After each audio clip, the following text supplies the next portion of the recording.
So- Hey, friends. Welcome to the inaugural Glitter and Gossip with Glenn. I'm excited to start a new adventure with you guys. I plan on interviewing people that inspire me, people that I want to know more stories about, people whose stories I want to share with you guys, members of the LGBT community, allies, the whole nine yards. I want to make sure that they share their sparkle with you. For our inaugural Glitter and Gossip, we have Dolores Dégagé, whom I met doing the Camp Getaway LGBT weekend.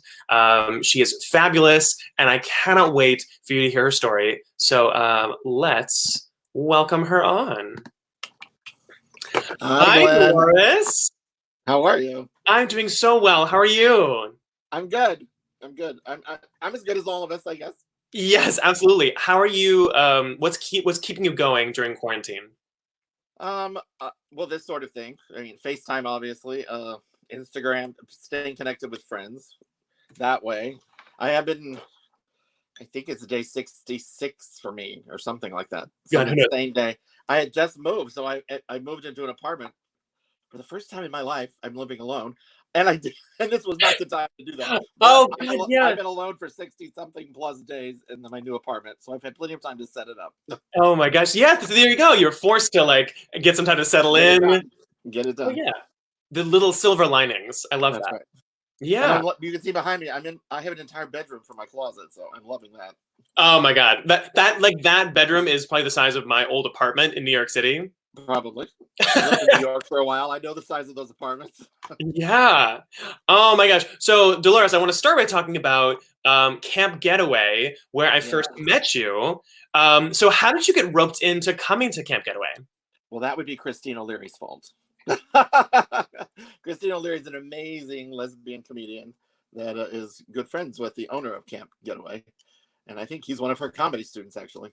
But she invited me. That's when I started getting wind of it, that there was going to be a Bravo reality TV show at each of those different weekends of the camp at Camp Getaway. And the third one, I think, which is the third episode, was the LGBTQ weekend. And she invited me to be part of her comedy team. And that's when we started talking about it. And then it became a reality. And then all of a sudden, we're talking about it. And she's like, yes, I want you to be Dolores. And I said, okay, well, what, you want me to perform? What do you need me to do? How much drag do I need to bring? And she's like, no, I want you to be Dolores for the weekend. And I'm like, as in for 3 days? Nonstop? I'm like, I've never done that. I put it on, I do a show, I take it off. And I thought, well, you know what? She goes, well, you can do what you want, but you know, whatever you think is going to be fun. And I thought, you know what? Something in the back of my mind was just like, you've never had this opportunity before. Let's see what this is like. And so I arrived with a lot of luggage to be able to do 3 days of Dolores. You sure did. Yeah, we had to move all that luggage. That's right. You did, across that big grass field where I remember distinctly taking my high heels off right away. Oh, sensible. Yeah, I know. It was worth it. It was worth it. What were you expecting going into the weekend? Oh gosh, expectations. I honestly didn't know, because I had just come out of a really kind of dark time in my life, and I don't know how far back to go to start that, what I just said, but I had just lost 130 pounds walking, got a Fitbit and started losing weight. And so I teach ballet. I've always been in the ballet world, classical ballet world, but I was really getting myself back together after a tragedy and becoming healthy again. And so it was like, I mean, 2 years before, I would never have considered going to a campground. I wouldn't have been able to do anything there. And I thought, you know what, let's do this. This is a way to get out of all the things that have just happened recently in my life and kind of move forward in a new direction. And a lot of doors had closed for me pretty dramatically, and things kept opening up for Dolores. And that was part of one of the things that happened. And I was like, okay, let's just do this. And it was pretty incredible. I have to say, it was pretty incredible. By the time that weekend was over, I was a new person. Yeah. Oh, I love that. The more you just sort of let the universe realize that the universe was ready for Dolores. Yeah. And maybe my universe in my own brain was ready for Dolores for the first time in my life. So pretty much, this is not drag anymore. I've been pretty much Dolores since that weekend and began the incredible journey of transitioning. So Yeah. now I'm Dolores full time. Oh, Legally Dolores. oh my gosh. I love that. What It was your glitter that did it. oh, the glitter Oh helped. wait. It was your glitter. Oh my god, you still have it. I love it. Are you kidding? It goes on my chest all the time. Yes. I should have put some on.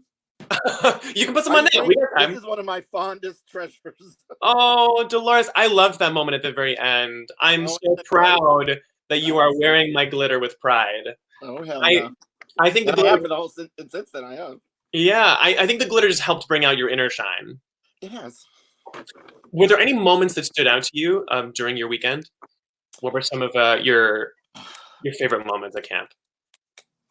Well, I mean, the all-time phenomenal moment was Sunday morning when I ziplined, which we kind of worked towards the whole weekend. It didn't end up in the episode, but by Sunday, I got there midday Friday or Friday afternoon. I can't remember when we got. Yeah, Friday afternoon.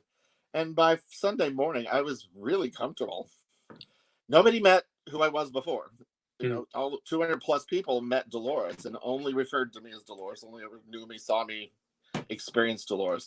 And that had created, even in 3 days' time, it committed such a change in my thought process and my comfort level and who I was and how I reacted to things and people. I mean, it was really fast. I mean, it was really an incredible weekend. But ziplining down a mountain after, because like some of the things I didn't talk about were like the dark things. Was like 5 years ago, I lost a partner who was transitioning to female at the time to cancer. And obviously that causes depression. And I didn't realize the extremity of that depression. And I started gaining weight, and I had a ballet company, and things just started over the next 5 years. Things just kind of disintegrated, and I didn't realize where I was, that I was actually, my brain wasn't working right, which ultimately went back to, is this the direction you want to go with this? Actually went back to I've been HIV positive for a very, very long time. And, being a gay man for 45 years, well, longer probably, but I came out 45 years ago. I was there in the beginning of the AIDS crisis. I was there in the late 70s, early 80s, and watched everybody I knew die. All my high school friends, college friends, my first dance company friends. They all died, and it was horrible. And the 80s was horrible, a horrible time. So I became positive later than that, but long enough ago that long-time HIV medication, I guess they've started realizing, might be affecting your brain in a way that they weren't aware of, based on that the new knowledge that undetectable equals untransmittable, which was amazing and is amazing and is incredible and has allowed all of us to live with HIV to live, healthy lives. But they didn't realize that it could possibly be that you're still detectable in your spinal fluid. So I became a part of a study for the 60 to 70-year-old age range that had just gotten here, because it started back when it started. So now they're realizing what it's doing to, our I'm going to say these words, our senior community.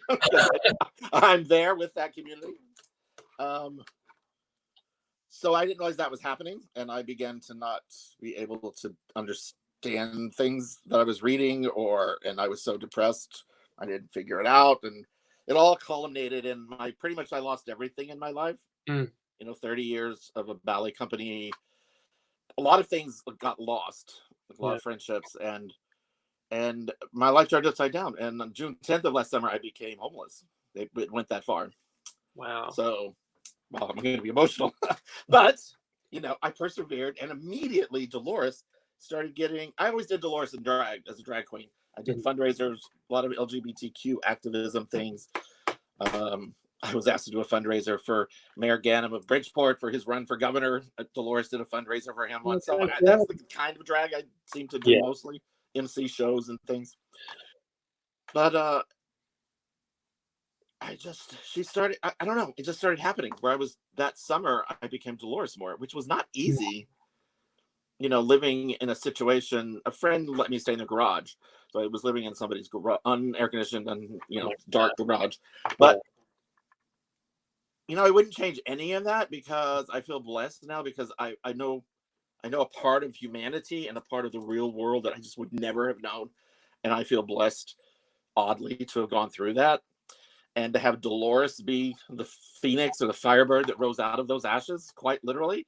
Yeah. And that weekend, by August, when the weekend occurred, when we filmed, I honestly wasn't thinking about transitioning. I never had been a cognizant thought in my head. But somehow it just started. It just became reality. Yeah. So by the end of that weekend, and the final thing, ziplining down a mountain, when I had been struggling physically, to get my health back, to be able to zipline, to climb a mountain and zip line down a mountain was the most freeing moment of my life. It was the most exhilarating, incredible experience. And Christina Leary really spearheaded that to happen. She really kept pushing for it to happen, because it's chaotic there. It's chaotic, Yeah. to say the least. And add Bravo television cameras everywhere. I mean, was it 300 acres there? It's Yeah, big. 300 acres. It's huge. And there were constantly different TV crews, different places. So it was very excited. David, the owner, was there. David Schreiber was there. And he's the one that actually harnessed me in. And that was funny, very funny. Oh my gosh.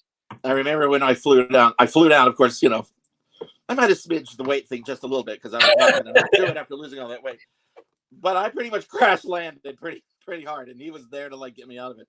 Oh my and he God. managed to step on my hand in the struggle to see if I was okay. Then he broke my nails, through my nails. I said, "Bitch, you broke my nails." And I was like, "Oh, I just called the owner a bitch." I'm sure you're all might. So yeah. anyway, it was just fun and funny, but my heart was pounding and I was excited. And it was an amazing moment that coming down that mountain and just being free. Yeah. And I had done all of that as Dolores. Oh my God. What a great way to finish off the weekend. Yeah, and that was the big thing. That was even a big thing of what are you going to wear to zip line down a mountain? Yeah.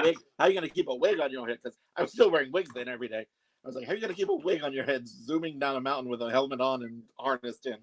Oh my gosh. But we figured out. It was funny. It was funny and exhilarating and really, really wonderful. So I'll thank Christina Leary for that as well. And David Schreiber for making that happen. Yeah. I would say shown it. It was pretty cool. Yeah, I know.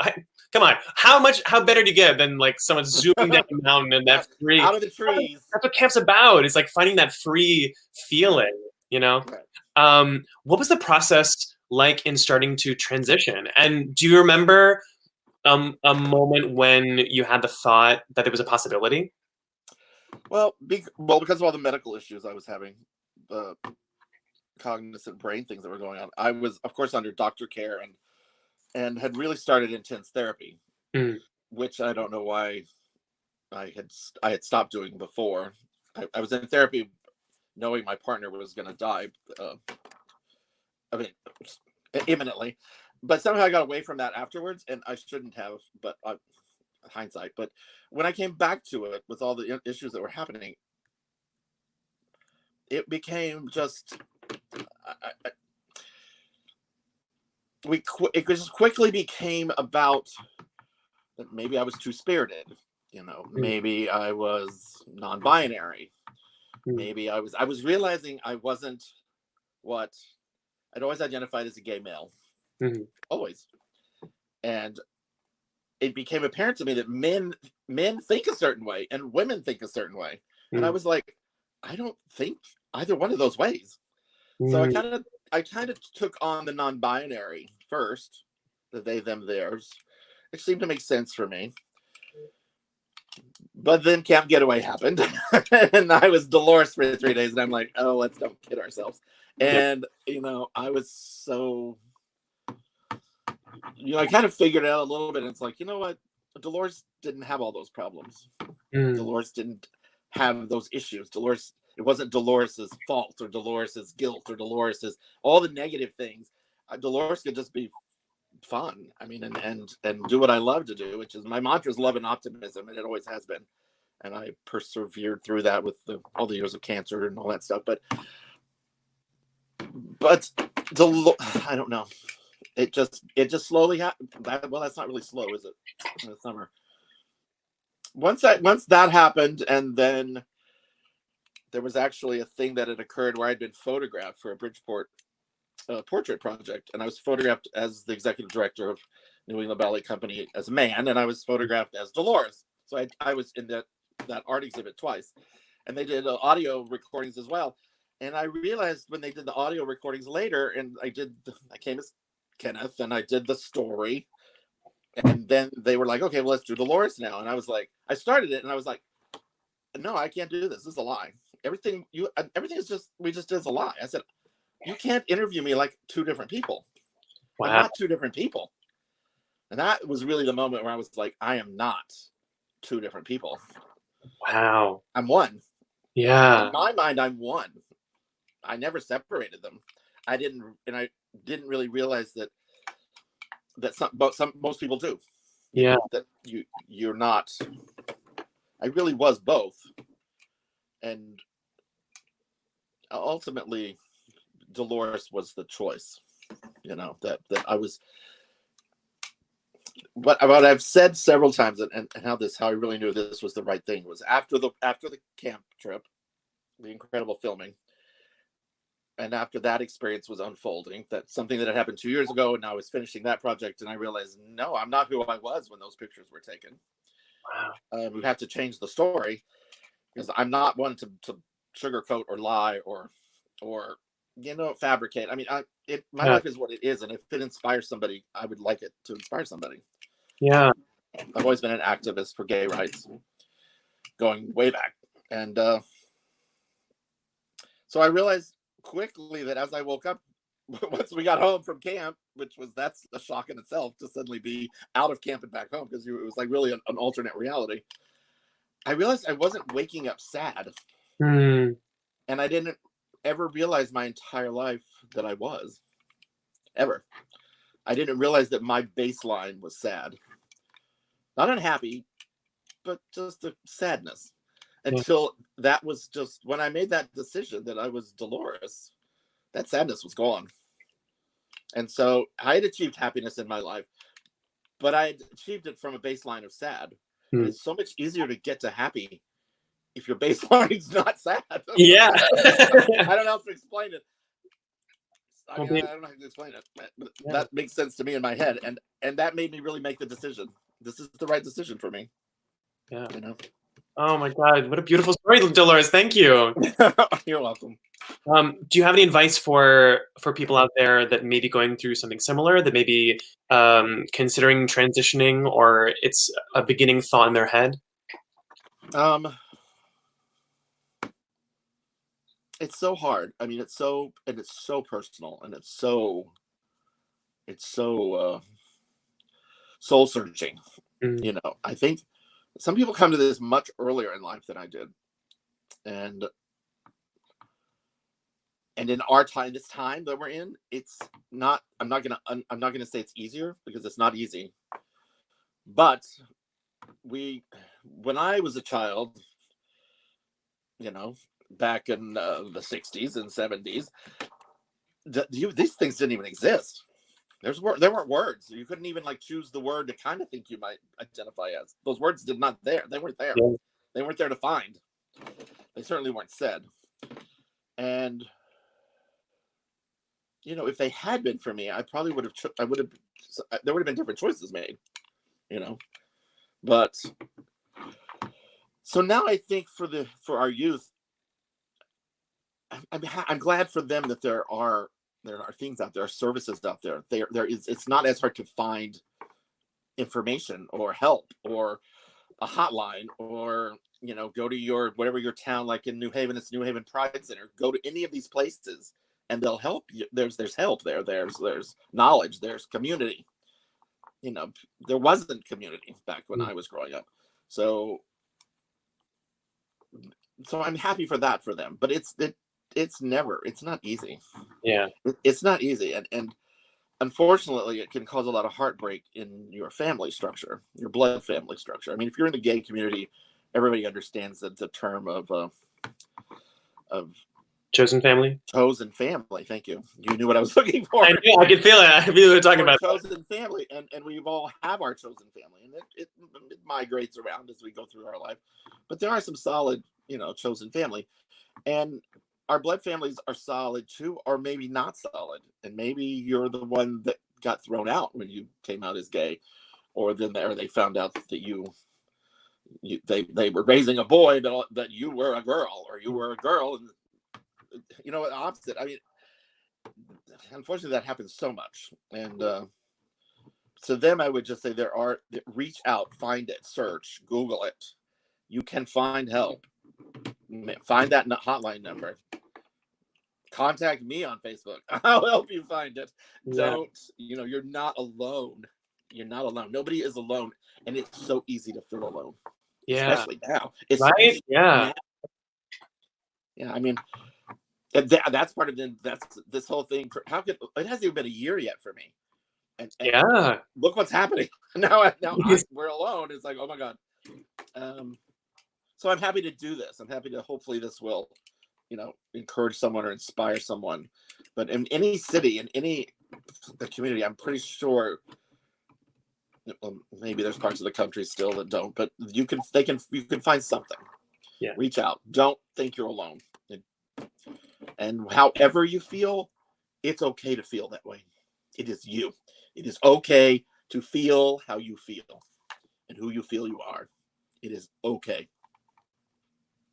Oh, I love that. Thank you. What are your plans once all this is lifted and you can go back out in the world again as your fabulous self? I love when this subject comes up because it's like, is it ever going to do that? I really, please. I hope so. I mean, I don't say that in a negative way. I say it in the way that I hope it changes the world. Yeah. I hope whatever we come through this as is better. Mm-hmm. That we all work a different way, think a different way, approach each other a different way, approach our planet a different way. Yeah. While all this is happening, our planet is healing itself. The pollution levels are down. The planet is, and she was telling us some pretty strong language there for a while. There was a lot of natural disasters and entire continents on fire. Mm-hmm. And we weren't listening, and then nothing was changing. And you know what? She sent us all to our room. Yep.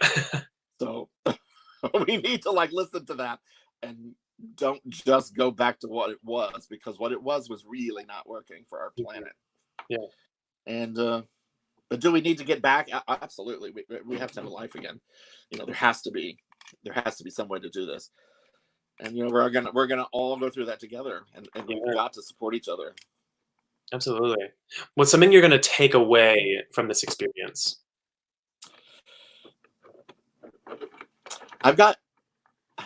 Like I said, I've never lived alone before in my entire life. I've always been in a relationship. I've always had roommates. I've always had pets. I don't have a pet. I don't have a roommate. I'm not in a relationship, and I'm living alone for the first time in my life. And I've had to get to know myself. Mm. There was no choice. It's my company and me. So me, myself, and I. So I think that's ultimately, I'm becoming comfortable with myself. I've been given this time to become comfortable with myself, and myself happens to have done a complete reversal just before this all started. So I've kind of maybe needed this time to do that. And I choose to be, like I said, love and optimism has always been my mantra. If you're friends with me on Facebook, you see it all the time. I say it all the time, post it all the time. And I want people to understand that you can choose to smile. You can choose the positive side. And really try not to be the one complaining all the time or bitching all the time, or try to find something positive in everything. Wow. It's there, be part of the solution. Yeah. So if somebody asks you to wear a mask, wear a mask. What's the big deal? Mm-hmm. Don't, if it makes, we got to do what we got to do to get there. Yeah. Yeah. I mean, I know things are starting to open up, and with social distancing, of course, and all these different things in line. I don't know when I'm going to be comfortable going back out into the world like that again. Yeah, it's probably going to be a while for me. I don't see myself just jumping back in. But how about you? How do you feel about that? Oh my God. I mean, well, first of all, I love that after everything you've gone through, like literally like finding your low point, finding your rock bottom, and then, finding Dolores and finding comfort in being Dolores, your lesson from everything is to find the optimism that you can, like, because you found your rock bottom. You had your moment when you literally lost everything and you were still able to find something to smile about. And I was very lucky. I was very lucky. I had a really dear friend who I had some really dear. I had a lot of. I thought I had a lot of friends, Mhm. but I lost a lot of friends, and I realized that most of them were I don't know what they were, acquaintances, I guess, because they all kind of disappeared. But I have a handful that really stuck by and made some things happen. Like I had no way to go to Camp Getaway. I had no way to get there. My car was stolen 2 years ago. I had no transportation. I had no money. And I had one friend who, like, my friend Marietta, she was like, "Girl, I got you." So anything I needed to go to camp, she helped me get, like, down to the mosquito spray. Oh my And God. Christina Leary, of course, was very, very helpful in getting me there. And when we arrived in her RV, it was phenomenal. And I had another friend that was like, "Come on, we're going shopping. You know how to go to Goodwill and all these places." And I put together. I think I had I changed wardrobes 17 times that weekend. You're the only person who has more costume changes than me. Complete wardrobe changes. Oh, Shoes, wigs, jewelry. Luckily, I lucked out. They put me in a cabin by myself. yeah. So I had 4 beds. It's all your stuff. I covered every bed. One bed was jewelry. One bed was wigs. One bed was outfits. The closet was full. I lined them up and I separated them by outfits because we didn't. I mean, God, you know more than anybody. There was no time. Nope. You'd get the call. Meet down by the lake. Meet at the dining hall. Meet there, and it would be like, oh my god, Yeah. different look, change clothes. I mean, it helps because we had the activities. God, the activities there are incredible. Yeah, yeah. I was blown away with how many different activities there were. It's so cool there. It really is. Like, you need like 3 weekends just to do all the different activities. I cannot wait to go back. Yeah. I can't wait to go back. I want to get an entire group of friends to go. It would be the best place to have everybody or a chosen family reunion or a blood family reunion, and just, I mean, it'd be an incredible place to spend 3 days with people. Yeah. Because the interesting thing is, like, it's an opportunity to put your cell phone away. Yes. Opportunity to play. Mm-hmm. I mean, to play games on the lawn, play. Yeah. And when do we do that? We don't do that.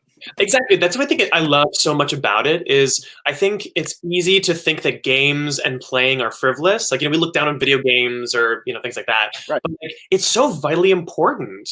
It's a way to connect with people. It's a way to, like... I was never really a game player. And that was something that I pushed myself. I was like, you're here. You've committed to this. If they say that's what we're doing it. I mean, I didn't ever do those things where you run across the lawn and have an orange under your neck. That was hysterical when it fell into my hello. No, that was fun. And all the different things they provided there was just incredible. Yeah. And you guys, the counselors are amazing. I mean, you guys really went way out and above. Thank you. Yeah. Make it special for people. And that's my favorite part is we get to see those people's reactions. We get to see people playing for the first time and, like, to see people light up is just... And not taking their phones out of their pocket. Yeah. I love that. I mean, you see them, they're around, but people really just are partying. I mean, that Friday night party. Oh my gosh. Yeah. The floor was shaking. I mean, the floor, when everybody got up and was dancing after that first meal, and Christina Leary was going around with her whipped cream bag, feeding everybody. Oh my God, I forgot about that. Yeah. She was feeding the little birdies. Oh my God. And it just went from one thing to the next, to the next, to the next. It was just incredible. Incredible. Yeah, I'm really hoping we get to open again this summer. So fingers crossed. So you will be back in your full glory. I hope. How many more episodes are there? There are. This coming up one this Monday will be the 4th episode. So we're halfway through. There's gonna be 8. Okay. So yeah. You probably aren't allowed to say. Is there any talk of going on with it? We haven't heard anything yet, but trust me, you'll be the first to know. Okay. Yeah. I thought it was exciting. Did you come back as a social coordinator? Are you kidding me? I would love to do that. You'd be an amazing social coordinator. I would love that. That'd be fun. Actually, I think I said that last year when I was leaving. I was like, I'd really like to be a counselor here. Yeah. So Dolores, I'm going to You check were and see called if the there are any social comments. coordinator? I'm going to see if there's any comments, Oh, any questions for you. We have a lot of like lovely comments. I'm not Everyone even is paying saying, attention. You know what? I completely forgot we're on live. yeah, people are watching right now. Everyone's just saying Oh, they love your story. I'm a little unfiltered, so. Oh, you look amazing. You look wonderful. Yeah, if anybody has any comments for Dolores, please leave them now. Yeah. Oh my God, everyone's just like so positive. They all love you because how could they not? So Dolores, like, is there anything else you want to end with? Any thoughts on how to survive Corona? How to look at life from a little bit more optimism? Anything you want to leave our fans with? Survive Corona with Corona. Have a drink. I've done some fun Zoom things. I mean, I have gone back to teaching ballet, and I've been teaching ballet via Zoom with Oh my gosh. with the Joan Lynn Dance Company here in Hamden, and it's been amazing. I have to Yeah. say, I thought it was going to be difficult, Mm-hmm. and it's gotten easier. And thank God this technology exists right now. Can you imagine where we would be? Oh How my did God. they do this? How did they do this in 1918 or whatever that last one was? Oh my With God. no way to talk to each other. That would have been. They were isolated. Yeah. So we're having to be creative and clever and figure things out. And the fact that we're doing this right now. Yeah. How cool is that? Yeah. I'm so glad we got to do this. Yeah. I mean, all right. Well, you know what? I am so grateful for your friendship and that it lasted over the year and that we've stayed in touch. I'm one of your definite followers. Yes, I know. I love it. And I love hearing your story, Dolores. I actually, I want to talk like you recently had a big moment. You legally got your name changed to Dolores Dégagé.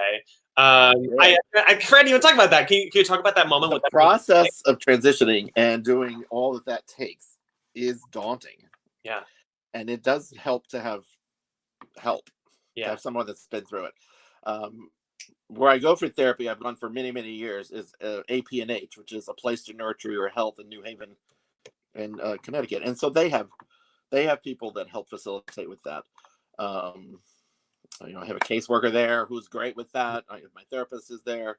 There's multiple trans groups. Nadine Ruff is there.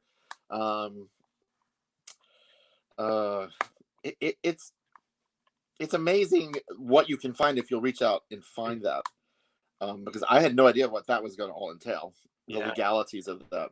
I also, for my medical things, I'm going to Anchor Health Initiative now, which is very transgender friendly. And they have all the different ways of helping. I worked with Lane there. But if you know anybody that's been through it to help you, that's the way to go. Because to figure it out yourself, it's hard. Things changed recently. Like the order you had to do all that in changed with the driver's license change, where they started adding that star at the top. Used to be you did your driver's license. Well, you had to do your legal name change first in the court. And that's a process. And deciding what your new name is going to be is a process. And it's an exciting one. Yeah. And I played around with that for a long time. Dolores Dégagé has been my drag name for years and years and years. And I chose Dolores because it was my mother's sister's middle name. And I loved her, and she was quite glamorous. My aunt, Marilyn Dolores. So I chose Dolores because I was not going to compete with the name Marilyn the rest of my life. Right. But that's where that came from. And Dégagé is from my ballet world. Dégagé is the ballet term. And people are like, you can't have Dégagé as a legal name. And I'm like, yeah, I can. Why not? Beautiful name. I love it. This is my life now, and I get to rewrite it. So yes, I can. But then I was like, okay, I was like, no, I can't give up my last name. I can't give up my, I was a junior. My father passed away 9 years ago, so it was difficult to give up that name as a junior. So I was like, I have to honor that somehow. So Dolores Dégagé Hopkins has become my legal name, and I'm very comfortable with that. And of course, if I'm out performing, Dolores Dégagé is my stage name, I guess, if I'm going to be out doing something like that. Yeah. But yeah, so then after that, you can apply. I thought the next step was my driver's license, but that's reversed now. You have to go to Social Security first. Oh, geez. Changing your Social Security, changing your identity, your name, and your gender. This is all including gender change, not just name change. With Social Security was a little more hair raising, but I got that done. And from there, I could go do the driver's license. I'd already been once and had to go back. I didn't. I was very lucky because you hear horror stories, and I did not have any. I was treated with respect. I happen to live in Connecticut, which is a great state to live in if you, for LGBTQ and transgender people. It's the laws here are better, and the thinking, I think, is better. So I didn't run into anything.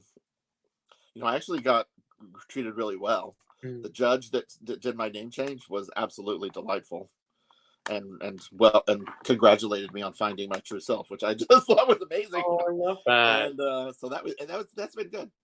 Yeah. Then my next step is birth certificate, and that'll be a little more traumatic because I was born in Texas, and they're not as forgiving. So I'm going to have to work through Connecticut's court system to do the birth certificate. But that's next, and I can't. The courts are closed currently, so that got stalled. After that, I'll do my passport, and maybe I can travel again. So that would be cool. Maybe we can all travel again someday. That'd be right. Cool. Yeah, Dolores Dégagé sees the world. You can be ziplining all around the world. Ooh, you're gonna go with me. Yes, I'll be your cameraman. Oh no, you're too good on camera. There you go. Perfect. All right. My God, thank you so much, Dolores. Like I said, reach out if somebody's doing that. Find somebody to help you. It's much easier. Yeah, I really appreciate that, and I hope that I'm sure that people are watching who may have similar stories, and they really appreciate you being a trailblazer for them. So thank you for sharing your story with me today. Thank you guys for watching. If you guys were on the stream, I'm going to be posting this on my Instagram live as well. So yeah, Dolores, thank you so much for coming.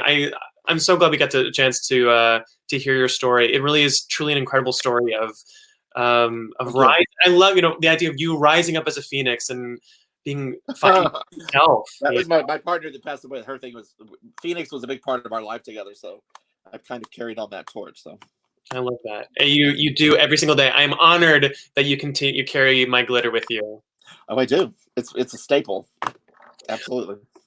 All right. So thank you for coming on. And thanks for watching, guys. And stay healthy, stay glittery. Keep sparkling. Bye, everybody. Absolutely. Glitter. Bye.